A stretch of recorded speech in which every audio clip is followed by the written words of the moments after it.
मुंशी प्रेमचंद की कहानी एक आँच की कसर। पूरी नगरी में श्रीमान यशोदानंद की खूब चर्चे हो रही थी। उनकी कीर्ति के बारे में नगरवासी ही नहीं बल्कि अखबारों में तक लोग दिख रहे थे। उन्हें बधाई देने के लिए उनके घर के बाहर लोगों की भीड़ जमा थी। यही तो होती है समाज सेवा, जो इंसान को इतना मान सम्मान दिला दे। ऊंचे विचार वाले लोग अक्सर ही अपने समुदाय के लोगों के लिए सिर इसी तरह से ऊंचा कर देता है। अब कोई किसी को यह नहीं कह सकेगा कि नेताजी सिर्फ बातें बनाते हैं और काम नहीं करते। इन्होंने ऐसा कार्य करके साबित कर दिया है कि ये धन दौलत से ही धनी नहीं है बल्कि सोच से भी थे। लेकिन अपने सिद्धांतों पर किसी तरह से खड़ा रहना चाहिए, यह इन्होंने पूरी दुनिया को सिखाया है। दहेज में 1 रुपये भी न लेकर यशोदानंद ने बता दिया कि वह साहसी भी है और उन्हें अपने सिद्धांतों पर खूब प्रेम भी है। उन्होंने वो किया है जो कोई न कर सका। ऐसा करके यशोदानंद ने सबका सिर गर्व से ऊंचा कर दिया। श्रीमान यशोदानंद के 2 बेटे थे। एक बेटा स्नातक की पढ़ाई पूरी करके विद्वान बन चुका था, तो उसकी शादी हुई और वो भी बिना किसी दहेज के। आज दूल्हे का तिलक हुआ, जिसमें कई सम्मानित लोग आए थे।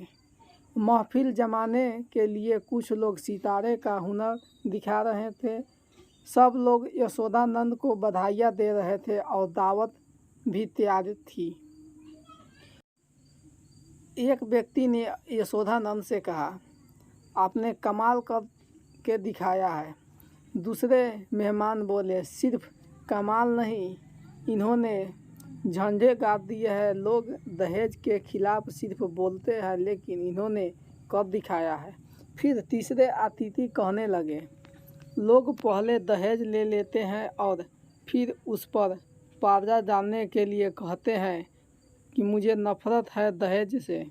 लेकिन लड़की की दीदी, माँ या कोई तीसरा नहीं मानता। तभी चौथे सामान्य बोल पड़े, आप जानते नहीं कितने तो ऐसे लोग हैं जो कहते हैं कि हमने अपने बेटे की पढ़ाई में खर्चा किया है, उस पैसे को तो वापस लेना ही था। उन्हें सुनकर लगता है कि उन्होंने बेटे की शिक्षा पर खर्च करके जगह पैसा बैंक में जमा करवाया हो। सबको सुनने के बाद 5वें व्यक्ति कहते हैं, मुझे समझ आ रहा है कि आप सब लोग मुझे सुना रहे हैं। क्या सारा दोष लड़कों वालों का होता है?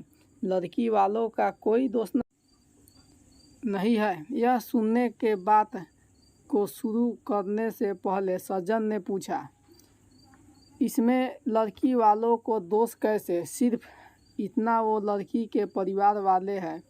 दूसरे मेहमान ने भी 5वें से सवाल किया, हाँ, सारा दोष भगवान का है कि उसने लड़की की रचना की है। क्यों?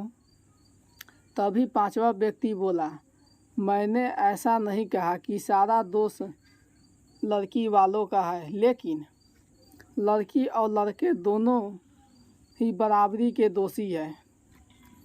लड़की वाले पैसा नहीं देंगे तो कम से कम उन्हें ऐसी शिकायत करने का भी हक नहीं होगा कि लड़की के लिए अच्छा दुल्हन का जोड़ा क्यों नहीं लाए, बाजे गाजे अच्छे क्यों नहीं है।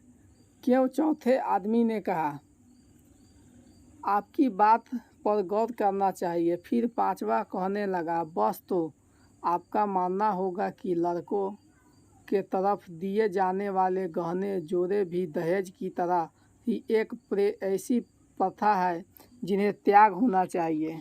यह बात सुन रहे यशोदानंद ने कहा, यह सब बेकार की बहानेबाजी है।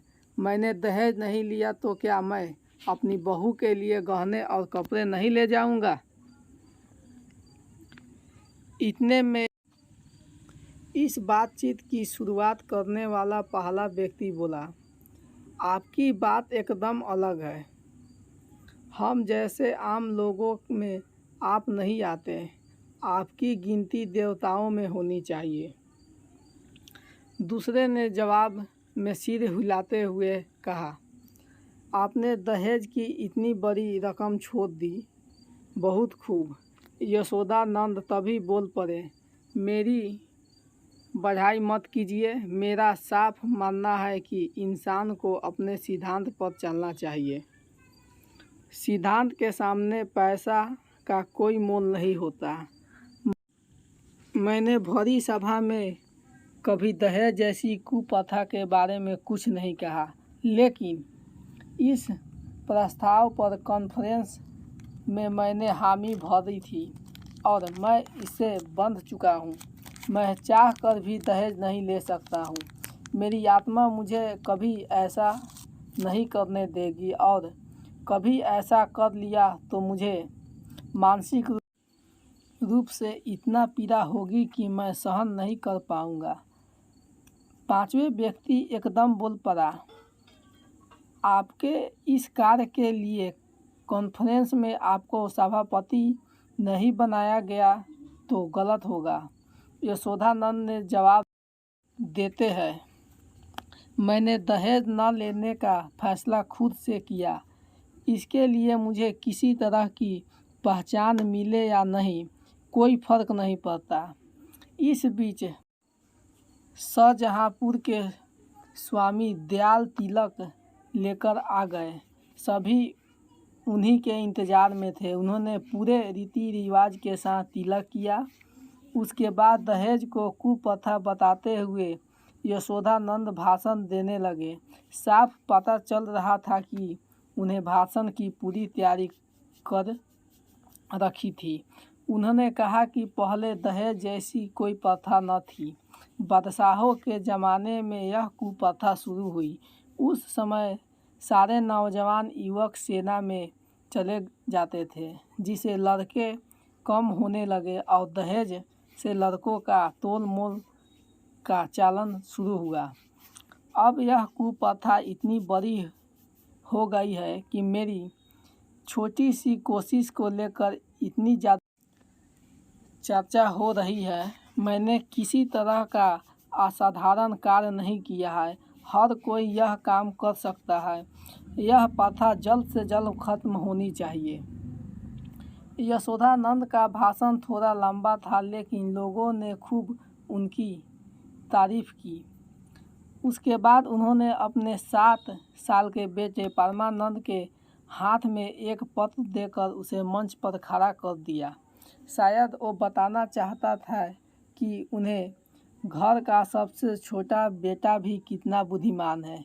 वैसे सभाओं में छोटे बच्चों द्वारा अभिनंदन पत्र पढ़ना आम था। तिलक के कामकाज को देखने के लिए यशोदानंद थोड़े आगे चले गए और परमानंद ने पत्र पढ़ना शुरू किया। नमस्कार, आपके पत्र से ऐसा मालूम होता है कि आपको मुझ पर थोड़ा भी भरोसा नहीं है। मैं कसम खाता हूँ कि पैसों की बात इतनी गुप्त रहेगी कि किसी को कुछ पता नहीं चलेगा। वैसे इसे राज रखने से आपका खूब नाम होगा, लेकिन मेरी काफ़ी बदनामी होगी। अब इस लेन देन को गुप्त रखने से मेरी जो बदनामी दुनिया में होगी, उसके लिए आप 25 में से 5 कम करने की मुझे पर कृपा करें। भले ही यशोदानंद दूर था, लेकिन उसके कानों में 20 से 25 कम करने वाली बात पड़ गई। यह सुनते ही वो दौड़कर अपने बेटे के पास आ गया और कहने लगा कि नालायक, ये क्या पढ़ रहे हो?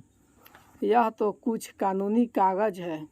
यह सुनकर एक व्यक्ति ने कहा कि पढ़ने दीजिए ना, ऐसे कानूनी कागज़ हमने कभी नहीं सुना और इसे सुनने में मज़ा है वो बहुत ही अलग है। तो यशोदानंद ने बढ़ाई में बात शुरू करने वाले पहले मेहमान से परमानंद ने पूछा, बेटा तुम्हें यह कागज़ कहाँ से मिला?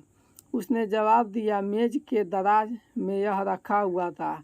उन्होंने मुझे पहले ही कहा था कि कमरे में पत्र रखा है, पढ़ लेना। जब पढ़ा तो गुस्सा करने लगे। यशोदानंद ने कहा, नालायक, वो यह कागज़ था, इस मेज़ के ऊपर रखा था मैंने। तुम्हें किसने दराज खोलने के लिए बोला था? इतना कहकर गुस्से से यशोदानंद ने अपने बेटे परमानंद की तरफ देखने लगा। पहले व्यक्ति ने कहा, साहब यह आकाशवाणी थी, अब कोई फ़ायदा नहीं, सारा भांडा फूट चुका है। तभी अन्य लोग कहने लगे कि यह भी ऐसा ही निकला, चलो अब सब अपने अपने घर चलते हैं। दूसरे व्यक्ति बोला, इसी को तो नेतागिरी कहते हैं, किसी तरह से अपना उल्लू सीधा कर लेते हैं, पता ही नहीं चलता, चलिए चलते हैं अब। यशोदानंद ने लोगों को रोकते हुए कहा, अरे बैठिए, दावत तैयार है, पतल भी लग गए हैं, कुछ खाकर जाइएगा। तीसरे इंसान ने एकदम पूछा, आपको इस तरह की हरकत करते हुए शर्म नहीं आई? इतना सामान जो मिला था वो असली त्याग से मिलता है, इस कदर धोखाधड़ी से नहीं। चौथे व्यक्ति ने कहा, नहीं नहीं, इन्हें धोखाधड़ी ही मिल गया था सब कुछ, बस एक आँच की कसर रह गई सब कुछ में। पांचवा अतिथि बोला, झूठा दिखावा करने वालों को भगवान इसी तरह से सजा देते हैं। इतना कहकर लोग यशोदानंद के घर से चले गए और वो अपने बेटे को गुस्से से देखता रह गया। उधर रास्ते में जाते हुए लोग यशोदानंद के घर हुए और उस पूरी नाटक के बारे में कहने लगे कि पढ़े लिखे धनी और विद्वान लोग भी ऐसी हरकत करते हैं, इन्हें पैसा लेना ही था तो खुलकर लेते, कोई रोक थोड़ी रहा था। इस तरह से दिखावा करके लोगों को क्या जताना चाहते थे? इन्हें पैसा भी कमाना है और मुफ्त की इज्जत भी चाहिए। इस पर एक व्यक्ति ने कहा कि अब मुझे यशोदानंद पर दया आ रही है। उसने इतना सब कुछ रचा और अपना झूठ छुपाया, लेकिन आखिर में सब कुछ सामने आ ही गया, बस एक आँच की कसर रह गई इन सब में। कहानी से सीख,